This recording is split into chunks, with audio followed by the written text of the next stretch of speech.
उत्तराखंड के मुख्यमंत्री तीरथ सिंह रावत ने दी कोरोना को मात। आज कार्यालय में पूजा अर्चना कर की काम की शुरुआत।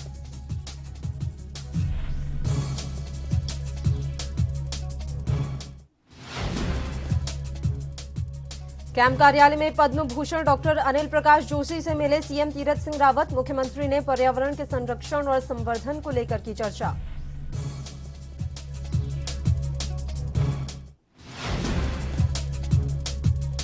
कोरोना के बढ़ते मामलों को लेकर शिक्षा मंत्री ने जताई चिंता। बोले, स्कूलों में कोरोना की गाइडलाइन का होगा पालन, केंद्र के आदेशों का किया जाएगा पालन।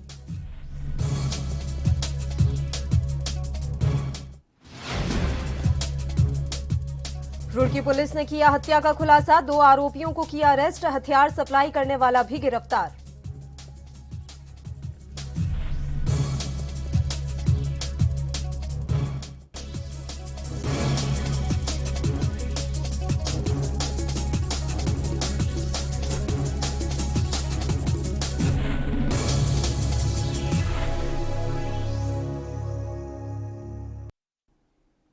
नमस्कार, एएनबी न्यूज देख रहे हैं आप। मैं हूं आपके साथ पल्लवी राजपूत और हमारे खास कार्यक्रम आपणू उत्तराखंड में आप सभी का स्वागत है। चलिए रुख करते हैं खबरों का।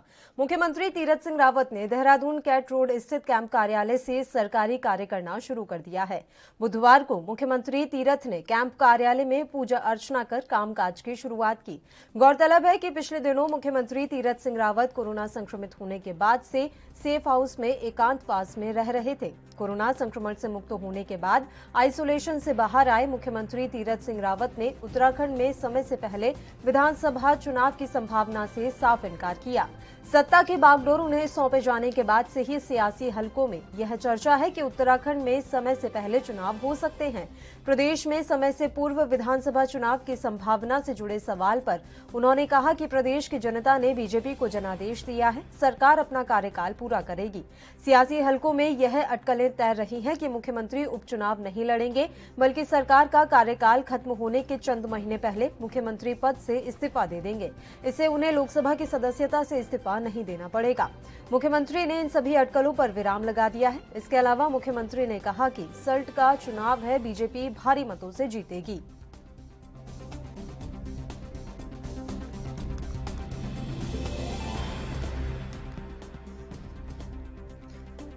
तो सूबे के मुखिया तीरथ सिंह रावत अब कोरोना मुक्त हो चुके हैं। आज उन्होंने देहरादून कैंट रोड स्थित कैंप कार्यालय से सरकारी कार्य करना शुरू कर दिया है। बुधवार को मुख्यमंत्री तीरथ सिंह रावत ने कैंप कार्यालय में पूजा अर्चना कर कामकाज की शुरुआत की थी। गौरतलब है कि पिछले दिनों मुख्यमंत्री तीरथ सिंह रावत कोरोना संक्रमित होने के बाद से सेफ हाउस में एकांतवास में रह रहे थे। कोरोना संक्रमण से मुक्त होने के बाद आइसोलेशन से बाहर आए मुख्यमंत्री तीरथ सिंह रावत ने उत्तराखंड में समय से पहले ही विधानसभा चुनाव की संभावना से साफ इनकार कर दिया है।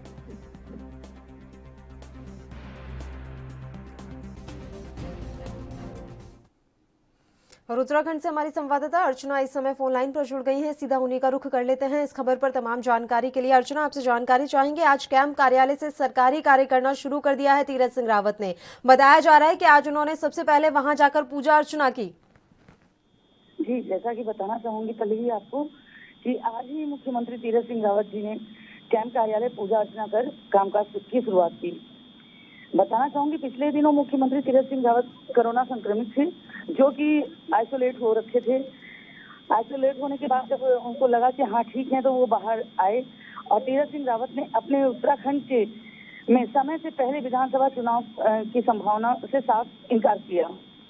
जी अर्चना, सवाल यहाँ पर यह भी खड़ा हो रहा है कि सियासी हलकों में आखिर इस तरह की बातें क्यों आने लगी कि उत्तराखंड में समय से पहले विधानसभा चुनाव हो जाएंगे? सत्ता की बात में तो ऐसा कहा जा रहा है कि हाँ कि अभी जो बातें हलचल हो रखी हैं, उस समय उत्तराखंड में समय से पहले चुनाव हो सकता है। प्रदेश में समय से पूर्व विधायक चुनाव की संभावना से जुड़ने वाले सवाल उन्होंने ही कहा। जी पल्लवी। अर्चना, सल्ट का विधानसभा चुनाव है, ऐसे में वहां पर क्या कुछ स्थितियां नजर आ रही हैं? अभी लोगों का रुख क्या कुछ कह रहा है सल्ट की यहाँ अगर हम बात करें तो? सरकार अपना कार्यकाल पूरा करेगी। सियासी हलचलों से तो अटकलें तैर रही हैं। तो मुख्यमंत्री उपचुनाव नहीं लड़ेंगे, बल्कि सरकार का कार्यकाल खत्म होने तक के बाद महीने में मुख्यमंत्री के पद से इस्तीफा दे देंगे। जी पल्लवी। ठीक है, शुक्रिया अर्चना तमाम जानकारी हम तक पहुंचाने के लिए। चलिए अब अगली खबर का रुख कर लेते हैं। उत्तराखंड के मुख्यमंत्री तीरथ सिंह रावत पर्यावरण में सुधार को लेकर एक्टिव दिख रहे हैं। दरअसल मुख्यमंत्री तीरथ सिंह ने कैंट रोड स्थित कैंप कार्यालय में पर्यावरणविद एवं पद्म भूषण डॉक्टर अनिल प्रकाश जोशी से शिष्टाचार भेंट की। इस दौरान उन्होंने पर्यावरण के संरक्षण और संवर्धन के संबंध में चर्चा की। आपको बता दें कि अनिल प्रकाश जोशी एक भारतीय हरित कार्यकर्ता, सामाजिक कार्यकर्ता, वनस्पति विज्ञानी और हिमालयी पर्यावरण अध्ययन और संरक्षण संगठन के संस्थापक हैं। 6 अप्रैल 1955 को उत्तराखंड के पौड़ी गढ़वाल में जन्मे डॉक्टर अनिल पिछले 35 सालों से पर्यावरण के क्षेत्र में काम कर रहे हैं। उन्होंने शुरू से ही गांव के लोगों और गांव के संसाधनों पर काम किया है।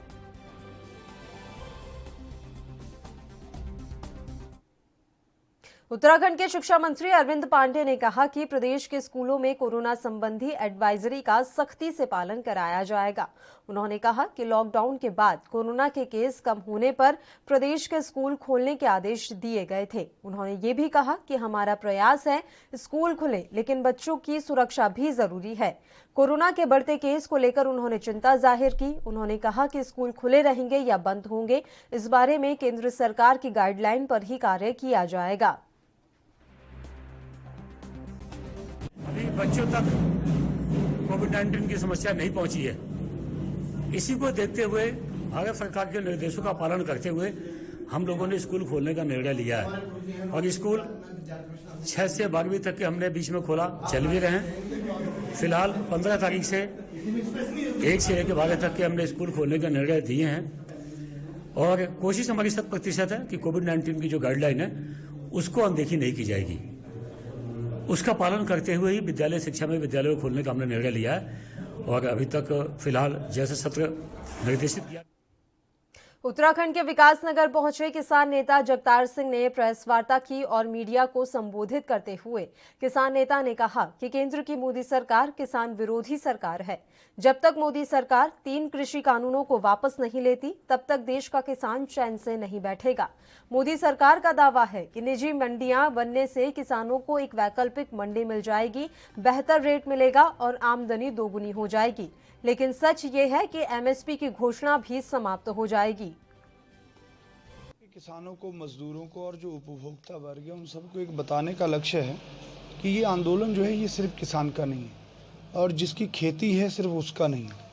इस कानूनों से, इन तीनों कानूनों से सारा जो ताना बाना है वो बिगड़ जाएगा, महंगाई चरम पर होगी, खेती किसानी जो है वो एक हिसाब से कॉरपोरेट्स के कब्जे में होगी। तो हमारा मानना ये है कि ये गुलामी की आहट हैं ये तीनों कानून, तो उसके प्रति जागरूक किया जा रहा है लोगों को।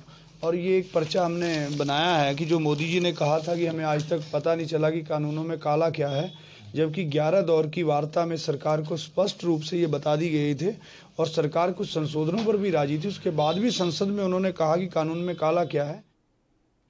बुलेटिन में खबरों का सिलसिला लगातार यूं ही जारी रहेगा। फिलहाल एक छोटे से ब्रेक के लिए हम यहां रुक रहे हैं, फौरन हाजिर होंगे।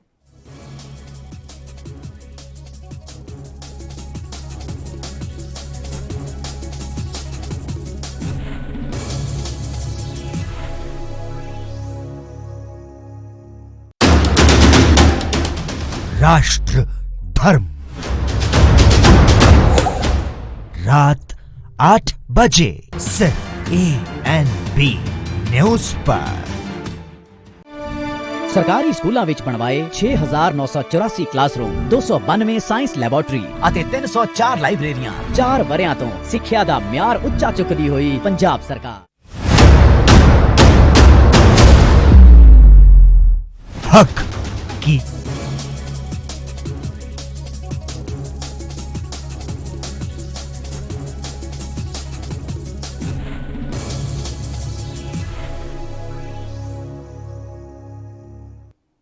ब्रेक के बाद एक बार फिर से आप सभी का स्वागत है। बढ़ते हैं कुछ और खबरों की ओर। उत्तराखंड के उधम सिंह नगर में अग्निशमन विभाग से अनापत्ति प्रमाण पत्र लिए बगैर चल रहे 30 अस्पतालों, 67 होटल्स और कंपनियों को नोटिस जारी किए गए हैं। दमकल विभाग ने एनओसी नहीं लेने का कारण 1 सप्ताह के अंदर स्पष्ट करने को कहा है। इसलिए हम लोगों ने जो है इस एक अभियान चला रखा है इस समय और इसमें कुल 67 लोगों को जो है इसमें हॉस्पिटल हैं, इंडस्ट्री हैं और मैरिज हॉल हैं, नोटिस जारी किया है जिनके पास एनओसी नहीं है और अग्निशमन व्यवस्थाएं दुरुस्त नहीं है।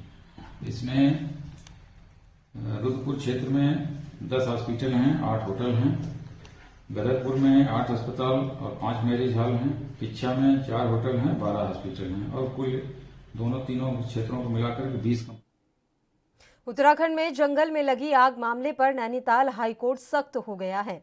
मामले पर मुख्य न्यायाधीश की खंडपीठ ने सख्त रुख अपनाते हुए प्रमुख वन संरक्षक को निर्देश दिए हैं कि राज्य में रिक्त पड़े 60% ग्राउंड ड्यूटी के पदों एसीएफ की पदों पर नियुक्ति की जाए।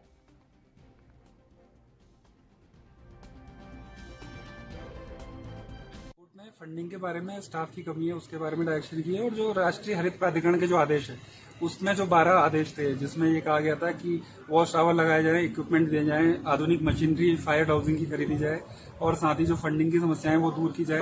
एसीसीएफ कैडर में और फॉरेस्ट गार्ड कैडर में जो रिक्तियां उनको भरा जाए और इसके अलावा जो डिजास्टर रेस्पॉन्स है उसका जो प्लान है वो डिस्ट्रिक्ट वाइज और डिवीजन वाइज बनाया जाए, बजाय कि पूरे राज्य के लिए मैदानी क्षेत्र और पहाड़ी क्षेत्र के लिए एक ही प्लान होने के बजाय।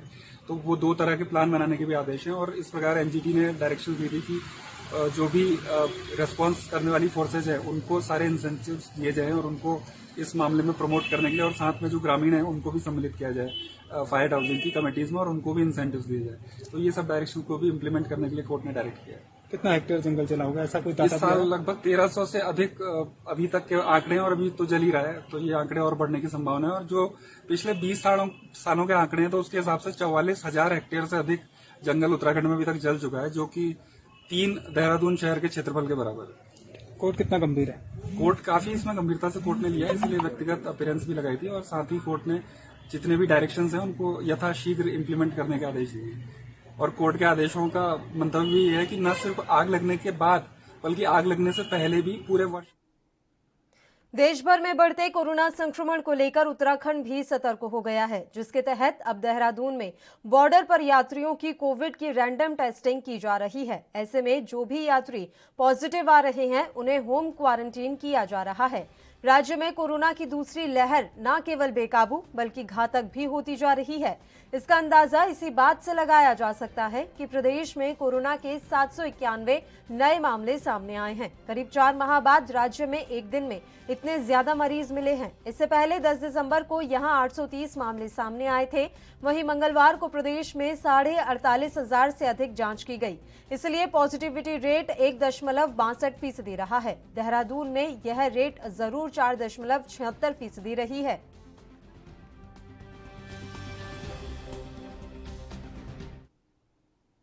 उधर पिथौरागढ़ के ओझा गांव में 24 लोग एक साथ कोरोना पॉजिटिव पाए गए हैं, जिसके चलते स्वास्थ्य विभाग ने ओझा गांव को माइक्रो कंटेनमेंट जोन बना दिया है। साथ ही पूरे गांव और आसपास के गांव के लोगों की सैंपलिंग की जा रही है। आपको बता दें कि जिले में कुल 44 कोरोना के नए मामले सामने आए हैं।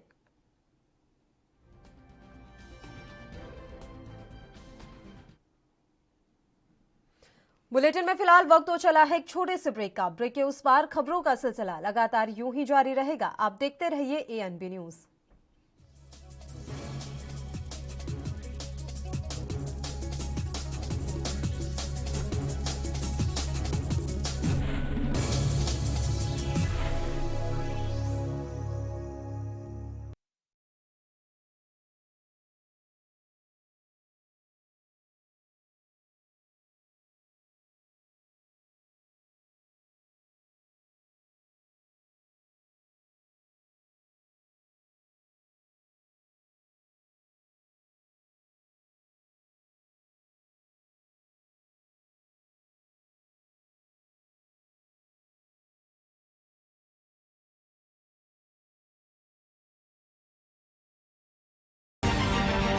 क्या आप दुबले पतले कमजोर हैं? आपकी सेहत नहीं बनती, भूख कम लगती है, वजन नहीं बढ़ता।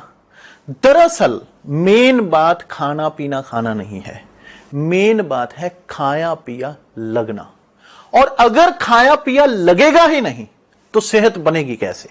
इसलिए हमारी संस्था सन्यासी आयुर्वेदा ने एक ऐसी दवा बनाई है जो कि आपके पाचन तंत्र को, आपके लीवर सिस्टम को ठीक करने का काम करती है।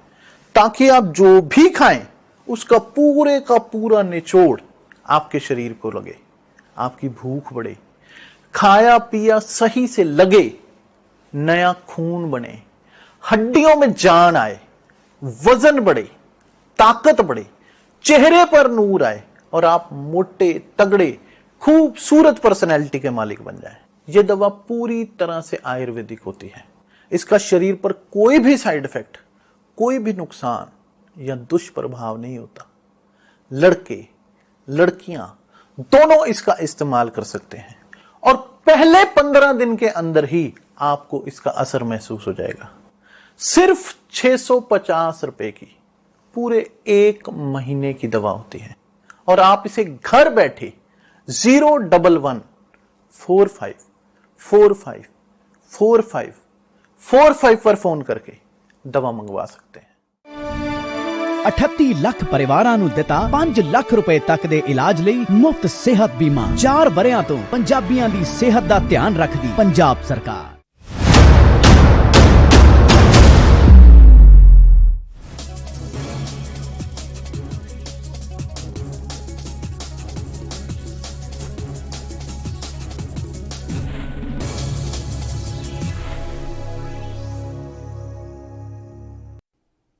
ब्रेक के बाद एक बार फिर से आप सभी का स्वागत है। बढ़ते हैं कुछ और खबरों की ओर। विकास नगर में उप जिला अधिकारी के निर्देश पर एक संयुक्त टीम ने स्थानीय हॉट मिक्स प्लांट पर औचक छापेमारी की। इस दौरान खनन भंडारण और पर्यावरण एवं प्रदूषण नियंत्रण बोर्ड से संबंधित कोई अभिलेख नहीं दिखाने और अन्य खामियां मिलने पर प्लांट को मौके पर सीज कर दिया गया।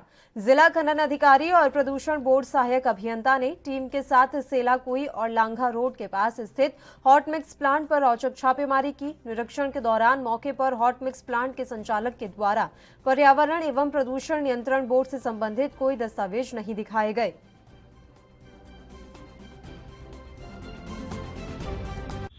विकास नगर तहसील के अंतर्गत जो भी हॉट मिक्स प्लांट है वहाँ पर चेकिंग की गई है और उसी क्रम में एक ये हमारा लांगा रोड पे भी एक हॉट मिक्स प्लांट है जिसकी शिकायत मिल रही थी कि वो बिना अनुमति के और बिना मानक के चल रहा है। तो आज आके यहाँ पर चेकिंग की गई है जिसमें पॉल्यूशन कंट्रोल बोर्ड के और खनन विभाग के साथ मिलकर एक संयुक्त निरीक्षण किया है और उसकी जांच की गई है हॉट मिक्स प्लांट की। तो उसमें मौके पे कोई भी अनुमति या किसी भी प्रकार की परमिशन नहीं दिखा पाए हैं, तो इस वजह से प्लांट को सीज कर दिया है।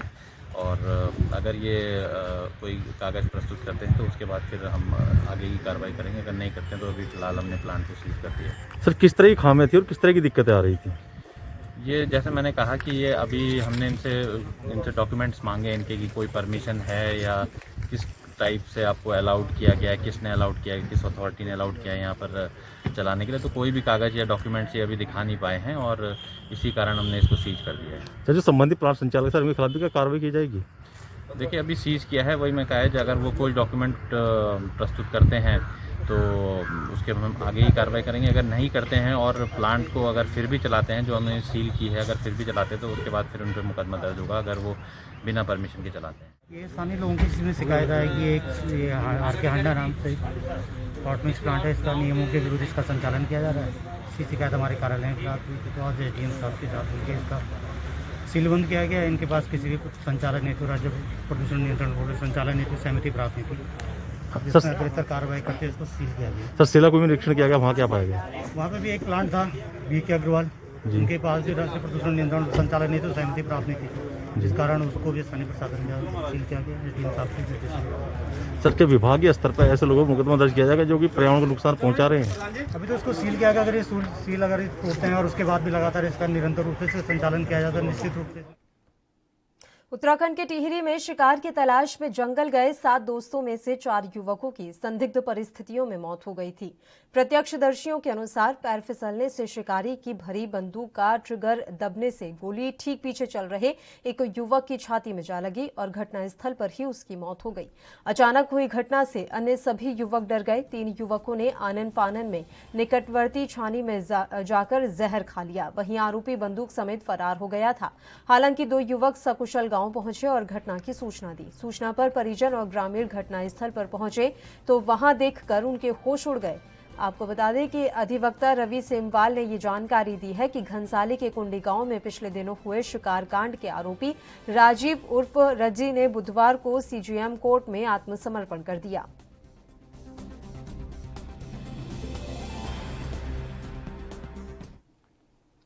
रुड़की की भगवानपुर थाना पुलिस ने हत्या की घटना का खुलासा करते हुए 2 आरोपियों को हथियारों के साथ गिरफ्तार किया है। इसके साथ ही हथियार सप्लाई करने वाले आरोपी को भी पुलिस ने गिरफ्तार कर लिया है। वहीं आरोपियों के खिलाफ संबंधित धाराओं में मुकदमा दर्ज करके न्यायालय में पेश किया गया।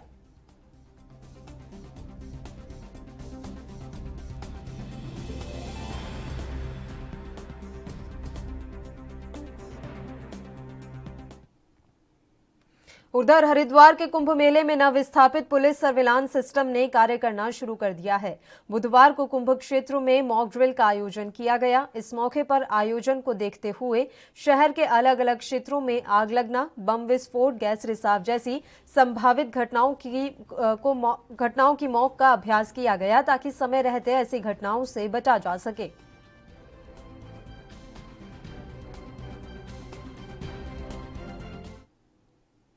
बाबा अमरनाथ की तर्ज पर देश और दुनिया के तीर्थयात्री अब उत्तराखंड के चमोली की नीति घाटी में स्थित टिम्बरसैंड महादेव की यात्रा कर सकेंगे। चमोली जिला प्रशासन ने बीआरओ, आईटीबीपी और स्थानीय लोगों के साथ बैठक करते हुए 7 अप्रैल यानी आज से टिम्बरसैंड महादेव की यात्रा शुरू करने का निर्णय लिया है।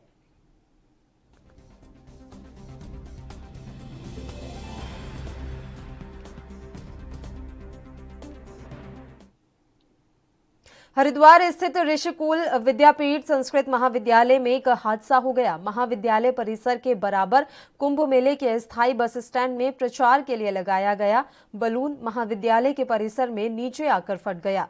गैस से भरे बलून में ब्लास्ट होने से 3 छात्र बुरी तरह से झुलस गए।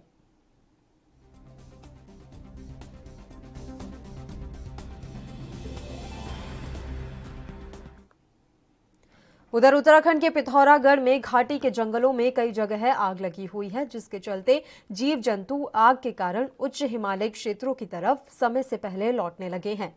घाटी में जल रहे जंगलों से वन्य जीवों के लिए सुरक्षित स्थान पर पहुंचना भी चुनौती बना हुआ है। बता दें कि 5 से 6 महीने प्रवास के बाद ये अप्रैल अंतिम सप्ताह से मई जून तक अपने मूल ठिकाने पर लौटते हैं। इस बार जंगल की आग से फैली तपिश, धुएं और धुंध ने इन्हें समय से पहले लौटने पर मजबूर किया है। वहीं स्थानीय लोगों का कहना है कि निचले इलाकों में दिखने वाले जानवर अभी से पलायन करने लगे हैं। विशेषज्ञों का भी कहना है कि आने वाले समय में भी जंगलों में आग का ये सिलसिला बना रहा तो दुर्लभ जंतुओं के प्रवास का समय गड़बड़ा सकता है।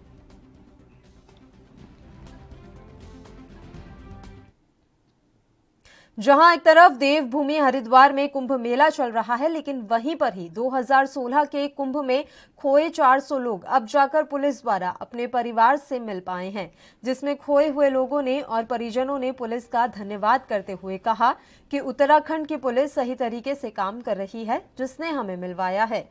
हम उत्तराखंड पुलिस का बहुत बहुत धन्यवाद करते हैं। वहीं पुलिस कर्मियों का ये कहना है कि हमारा फर्ज है कि खोए हुए लोगों को उनके परिवार से मिलवाएं और हर तरीके से अपनी ड्यूटी सही से निभाएं।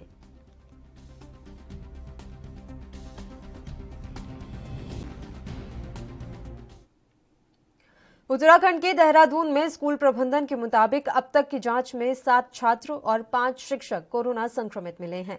ये सभी पहले से क्वारंटीन थे। स्कूल प्रबंधन ने संक्रमितों के संपर्क में आए लोगों को भी क्वारंटीन किया है, साथ ही उनके संपर्क में आए अन्य लोगों का भी पता लगाया जा रहा है। स्कूल के डॉक्टर और प्रभारी वरिष्ठ प्रबंधक लगातार स्थिति पर नजर रख रहे हैं। स्कूल प्रबंधन के मुताबिक शासन की गाइडलाइन का ध्यान दिया जा रहा है। इसके लिए आवश्यक कदम उठाए जा रहे हैं। स्कूल ने सभी कर्मचारियों, छात्रों और शिक्षकों की नियमित RT-PCR जांच सुनिश्चित की है। वहीं देश के अन्य राज्यों में बढ़ते मामलों को देखते हुए स्कूल ने सावधानी बरतते हुए कुछ कक्षाओं को दोबारा शुरू करने का कार्यक्रम अगली सूचना तक स्थगित कर दिया है। स्कूल प्रबंधन लगातार प्रशासन के संपर्क में है।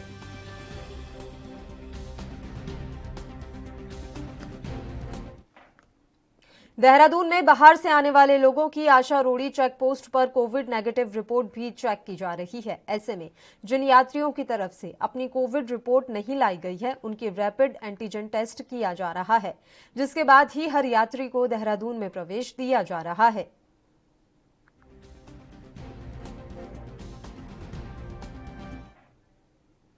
उत्तराखंड के मुख्यमंत्री तीरथ सिंह रावत ने बुलेट प्रूफ फॉर्च्यूनर गाड़ी को छोड़कर इनोवा की सवारी करने का फैसला किया है। मुख्यमंत्री के करीबियों के मुताबिक फॉर्च्यूनर के बुलेट प्रूफ होने से उसके शीशे नहीं खुल पाते थे, इस कारण सीएम जनता से नहीं मिल पाते थे। कोरोना संक्रमण से मुक्त होने के बाद आइसोलेशन से बाहर आए सीएम तीरथ ने इनोवा की मांग कर गृह विभाग के अधिकारियों को चौंका दिया। उनके करीबियों के मुताबिक इनोवा से सफर कर वह जनता और कार्यकर्ताओं से सीधे तौर पर मिल सकेंगे। कोरोना के संक्रमण से मुक्त होने के बाद मुख्यमंत्री ने महसूस किया कि फॉर्च्यूनर गाड़ी से सार्वजनिक कार्यक्रमों में जाने के कारण वे जनता से खुलकर नहीं मिल पाते हैं। सीएम के आदेश के बाद उन्हें इनोवा कार उपलब्ध करा दी गई है, जिसके बाद उन्होंने इसमें सफर करना शुरू भी कर दिया है। हालांकि अफसरों ने सुरक्षा की दृष्टि से मुख्यमंत्री से बुलेट प्रूफ फॉर्च्यूनर का ही इस्तेमाल करने का अनुरोध किया था। बता दें कि प्रदेश में पूर्व कांग्रेस सरकार के समय में 3 बुलेट प्रूफ फॉर्च्यूनर वाहन खरीदे गए थे। इन वाहनों की खरीद पर तब भी सवाल उठाए गए थे, लेकिन मुख्यमंत्री की सुरक्षा के मामलों को देखते हुए मुद्दे को तूल नहीं दिया गया। तब से मुख्यमंत्री सुरक्षा के लिहाज से लाखों रुपए से खरीदी गई बुलेट प्रूफ फॉर्च्यूनर की ही सवारी करते आए हैं। इसी के साथ इस बुलेटिन में फिलहाल के लिए इतना ही। मुझे दीजिए इजाजत। नमस्कार। ਸਰਕਾਰੀ ਸਕੀਮਾਂ ਨੂੰ ਸੁਚਾਰੂ ਢੰਗ ਨਾਲ ਲਾਗੂ ਕਰਨ ਵਿੱਚ ਸਹਾਇਤਾ ਦੇਣ ਲਈ ਸਾਬਕਾ ਫੌਜੀਆਂ ਨੂੰ ਲਗਾਇਆ ਗਾਰਡੀਅਨਸ ਆਫ ਗਵਰਨੈਂਸ। 4 ਵਰਿਆਂ ਤੋਂ ਫੌਜੀਆਂ ਦਾ ਮਾਣ ਕਰਦੀ ਪੰਜਾਬ ਸਰਕਾਰ।